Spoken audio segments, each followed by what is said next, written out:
Super. 1956. Suez Canal. Arguably one of the most important strategic assets on the planet. You know, the one that was blocked by a single ship recently and the whole world lost its mind over.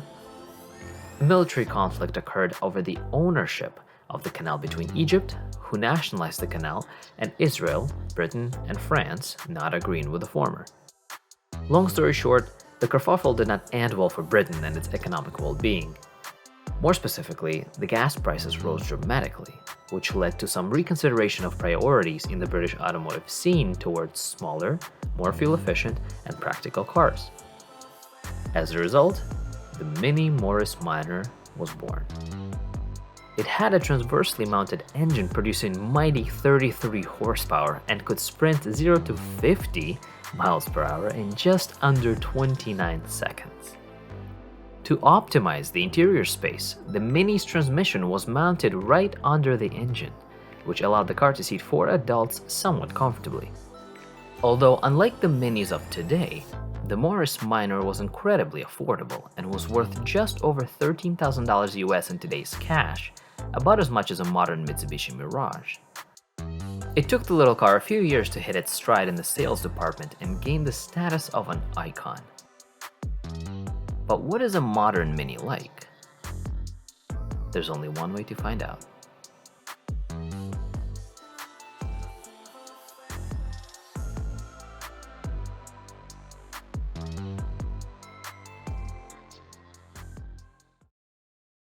And here it is, the 2011 Mini Cooper Base.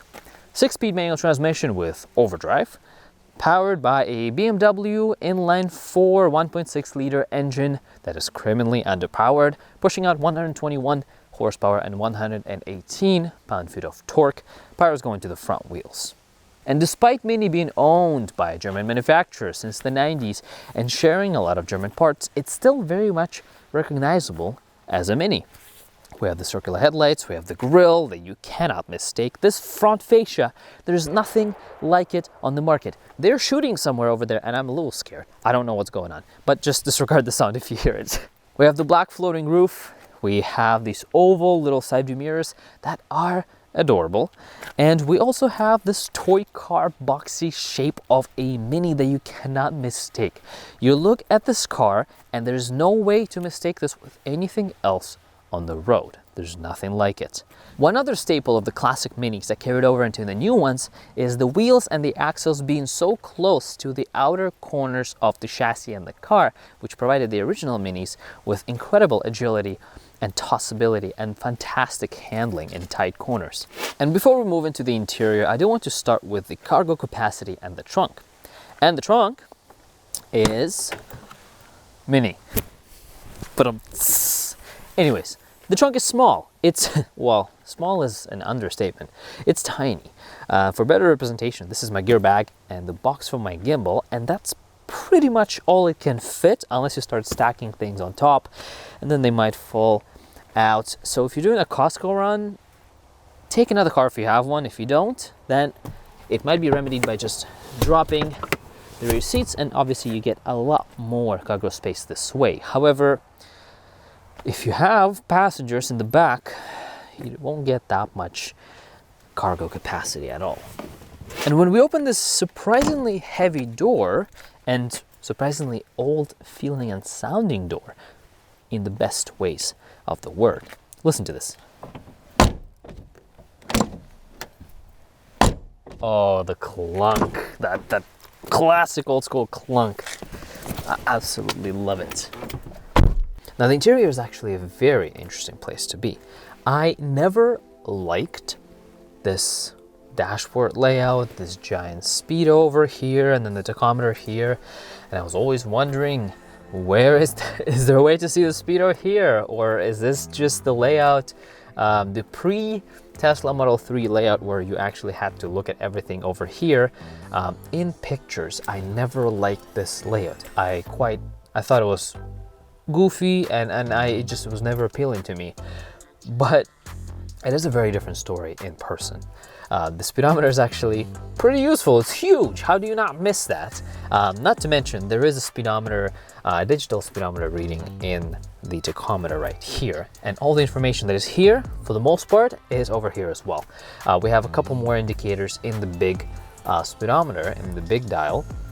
But at the same time, most of the things that you would need are actually in the tachometer. And you never actually have to look onto the big speedometer like that unless something concerning pops up. We also have a lot of toggles in this interior, and interestingly enough, the toggles, they don't particularly have a direction. They're not directional for the most part. You can activate the same feature in any direction of the toggle, unless it's the sunroof or the windows, of course. Everything else pretty much works in both directions, which I find quite cool. When it comes to the HVAC controls, even though they look complex, they look a bit unorthodox, and it actually just dawned on me that the shape of the HVAC controls is in the shape of the Mini logo. 2 days later, it just dawned on me just now. But yeah, even though it all looks really quirky, it's actually surprisingly intuitive to use and is very, very simple. Also, one really fascinating feature that I could not believe that this Mini Cooper has, the base model, it has the front defrost. If you look very closely, you will see the zigzaggy pattern inside of the windshield glass.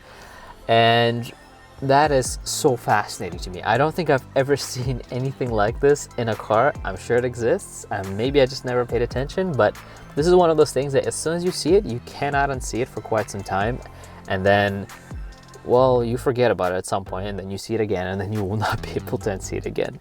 But I'm sure it's incredibly useful in the winter.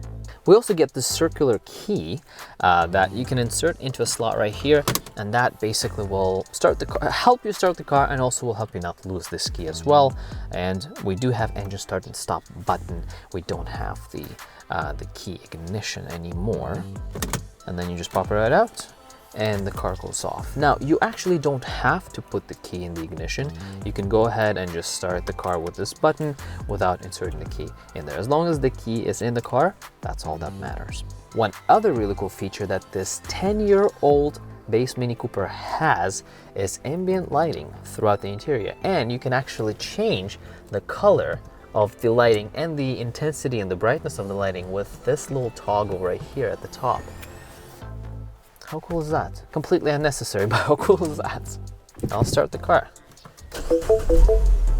And there she whirs. And yes, she's letting me know that I am not wearing my seatbelt. Okay, good. She's not now. Okay, so we also get a double sunroof, which is really cool as well. And when you open it up, it opens simultaneously and looks like two little fins at the top of the car. And then obviously when you hold it all the way, it will just go ahead and open all the way. And you do have to hold it all the way throughout, but it is a very neat feature that it also has. And now that the car is on, I do want to point out the window switches. Now, it's a toggle as well as everything else. When you push it down slowly and just hold it, it's just going to open.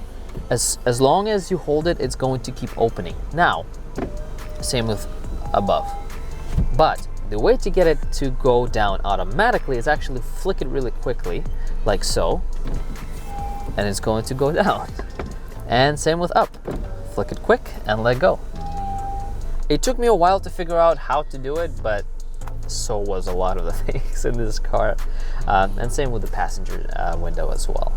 Now the gauge clusters, multiple clusters. We have two of them. We have the tachometer, we get some indicators here as I already mentioned, and we get this giant speedometer as well with more indicators that you don't have in the tachometer. But you also get the kilometers here, the speed. You get a digital speedo, which is incredibly helpful. You don't actually have to look here at all. And in the big speedometer, we do also get the radio here, and that's because this is a base model. I believe for 2011, at this time, they already had the infotainment option in the higher trims, the actual screen rather than the big speedometer and the very outdated looking radio and the stereo.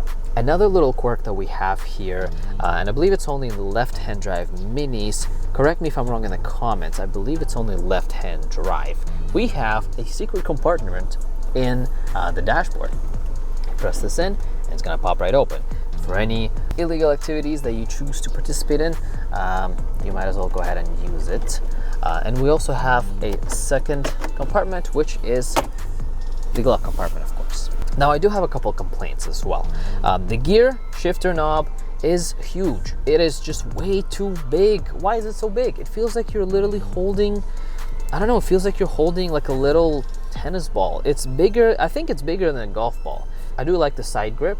I am not as big of a fan of a top grip. I like the side grip more than the top. And the Mini is really only conducive to the top grip rather than the side grip, and just because of how big and bulky the knob is. Don't like the knob. The seats are very nice, especially for a base trim. They are not leather, but they feel like a more rubberized version of leather, and they are durable enough, and they're actually pretty comfortable. I quite like the seats, I really do, and they are also very easy to clean. I love this material.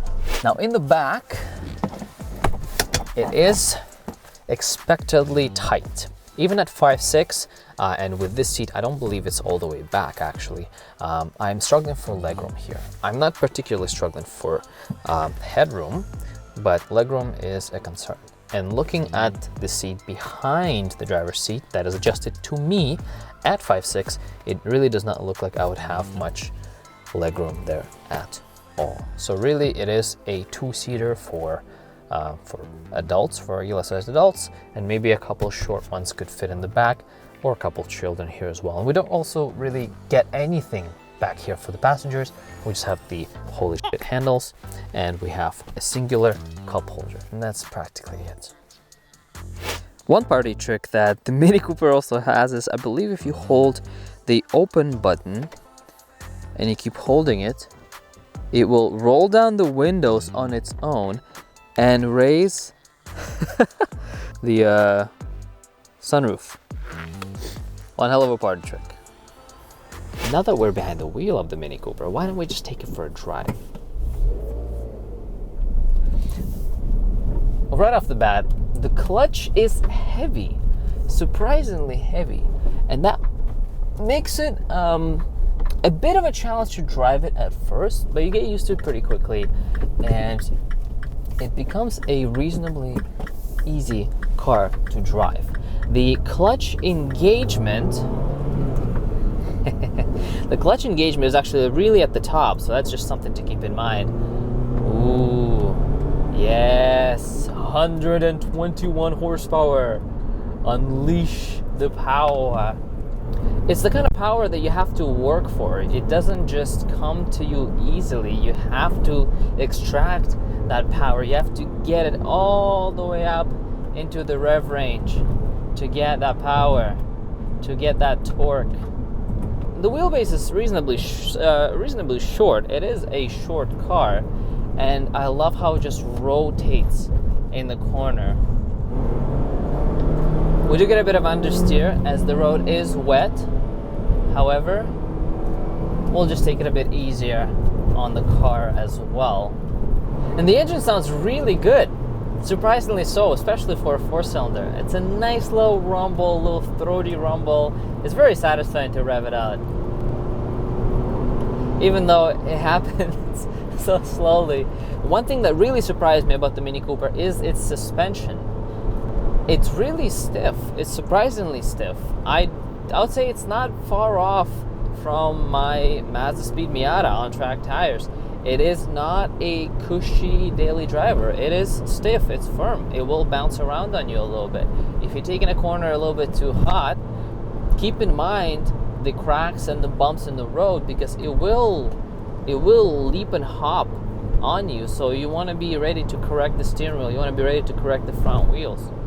With that said, what's also surprising is even though it's so stiff, it leans quite a lot. Every time you turn in, the turn in is great. Well, unless it's a bit wet and the tires, that might let you down a bit. But as soon as you start moving side to side, the body leans a lot. It is a surprising amount of body lean. It really reminds me of the NA Miata, the 90s one, the one with the pop-up headlights, in the sense that it handles very well and is a light, tossable, fun car, but it also leans like crazy, which just only adds to the drama of the experience.